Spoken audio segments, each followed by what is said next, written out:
యవన బిడ్డలారా, అమ్మని నీకు నాయకురాలిగా ఇచ్చాడు, నాన్నను నాయకుడిగా దేవుడిచ్చాడు.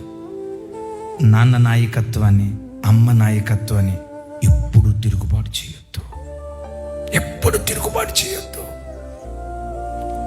ఏ యవ్వన బిడ్డలైతే తల్లిదండ్రులకు విధేయులుగా బ్రతుకుతారో, మా నాన్న, మా అమ్మ, నన్ను కన్న మా అమ్మ, మా నాన్న, అయ్యో వీళ్ళకు తిరుగుబాటు చేయటవా, నాకెంత చక్కని బట్ట కొనిపించాడే నాన్న బనియన్ చూడు, రంధ్రాలు పడి ఉంటాయి. నాన్న కంపెనీలో పనిచేసేటప్పుడు వెళ్ళి చూడు, మీ నాన్న కెమికల్ ఫ్యాక్టరీలో ఎంత కష్టపడుతున్నాడో చూడు.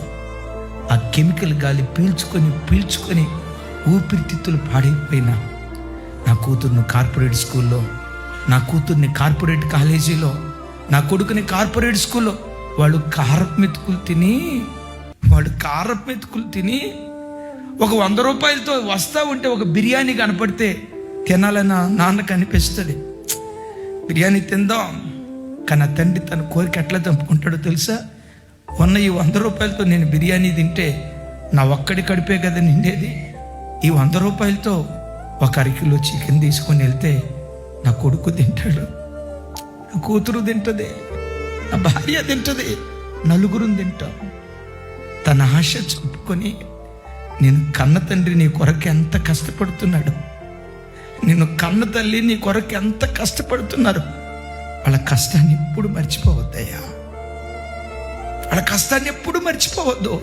వాళ్ళ కష్టాన్ని కళ్ళ ముందు పెట్టుకొని, ఈ తండ్రి రుణం నేను ఎట్లా తీర్చుకోవాలి, ఈ అమ్మ రుణం నేను ఎట్లా తీర్చుకోవాలి, వీళ్ళకి నేను ఏం చేస్తే వీళ్ళ రుణం తీర్చుకోగలను, వీళ్ళకి నేను ప్రతిగా ఏమి ఇవ్వగలిగితే వీళ్ళ రుణాన్ని తీర్చుకోగలనని ఆ కృతజ్ఞత భావం, ఆ వినయ భావం నీకుంటే పెంట కుప్పల మీద నుండి లేవనెత్తి శిఖరాల మీద దేవుడు కూర్చోబెడతాడు.